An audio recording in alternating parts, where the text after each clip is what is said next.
পদ্মা পারে ধূমকেতুকে মুক্তির আলো দেখাতে বাংলাদেশ হাই কমিশনের দ্বারস্থ প্রযোজক রাজা।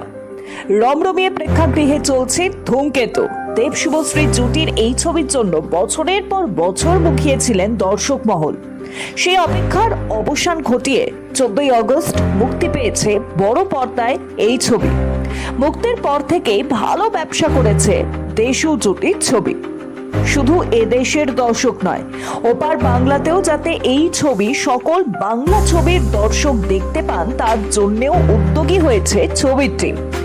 বাংলাদেশে এই ছবি মুক্তি দেওয়ার ব্যাপারে উদ্যোগী হয়ে এ নিয়ে শুক্রবার বাংলাদেশ হাই কমিশনে বৈঠক করেন প্রযোজক রানা সরকার। ঠিক কি সিদ্ধান্ত নেওয়া হলো বাংলাদেশে ধূমকেতু মুক্তি দেওয়া নিয়ে? এদিন বৈঠক শেষে সংবাদ মাধ্যমকে জানালেন প্রযোজক রানা সরকার। বাংলাদেশ সরকারের মুখ্য উপদেষ্টা মোহাম্মদ ইউনূসের সঙ্গেও এ নিয়ে আলোচনা করবে বলে জানিয়েছেন।